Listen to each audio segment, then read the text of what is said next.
अच्छा, तो जैसे आपने जैसे बताया कि कोरिया से, जर्मनी से सब लोग आते हैं, 1-2 साल सीखते हैं, तो फिर वो लोग वहाँ जाके फिर ये ट्रेनिंग को कमर्शियली दे रहे होते हैं और लोगों को। हाँ हाँ। तो वहाँ पे तो एक्चुअली स्पेस वाइज मुझे नहीं पता कि कैसे करते हैं, शायद वो भी पार्क्स और सब में करते हैं, या फिर एक कोई जो भी हॉल जो बिल्डअप, क्योंकि वहाँ पे उन लोग योगा भी बहुत मतलब डेडिकेशन से करते हैं। वही शायद कलरी, जैसे मेरी एक जर्मन फ्रेंड है तो वो यहाँ से सीखती है और दे टीच देयर, मतलब वहाँ पे जाके वो ट्रेनर बन जाते हैं।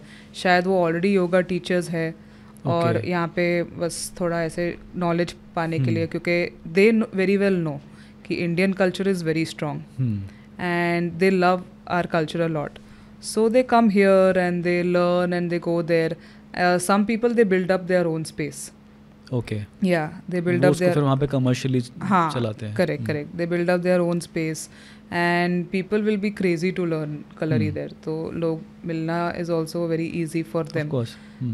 But yeah, space wise they do that only. But again they also follow that कि AC में नहीं कराए, या फिर जैसे मैंने अपने गुरु को यहाँ बुलाया था for a 4-day camp because I want the students, I want the kids to know that what is real Kalari, and they are very strict also. So जैसे ही वो आए, मैं उनको एक हॉल में लेके गई, बच्चे भी आए, जैसे ही आए उन्होंने बोला कि फैंस बंद कर दो, मुझे ह्यूमिडिटी चाहिए, मुझे मतलब no air at all, whatever air is there you are breathing it already, like use your breath work for that. So they are that like core into it. हाँ, उतना जो कहते हैं माइन्यूट से restrictions वो भी ज़रूरी हैं बेसिकली. जो भी कंफर्ट चाहिए वो भूल जाओ. ट्रेनिंग के लिए यही काफी वहीं है. से क्या कहते हैं माइंडसेट बनना शुरू हो जाता है basically. That's why Kalari is very good, like even yoga is very good in breath work also. So of course it is like the combination that they usually use, mind body breath work. So that we follow in Kalari also. That's why we don't use much AC and all of that. Yeah. But now मतलब क्या कर सकते हैं अभी यहाँ पे. Main issue place का ही होता है, स्पेशली मुंबई जैसी जगह पे जहाँ पे ऑलरेडी स्पेस का इशू है, ओपन स्पेस जैसा आप कह रहे हो, तो वो कहीं ना कहीं रहता ही है, सबका ही स्ट्रगल रहता है. हाँ, जैसे कि बहुत सारे पार्क्स में ये भी है कि हम स्टिक नहीं लेके जा सकते हैं. अच्छा. या फिर अगर वो मतलब एक कोई पार्क में मैं गई थी दादर में, जहाँ पे मैं नाइफ सिखा रही थी बच्चों को, क्योंकि they have reached the level, they are with me since 6 years now.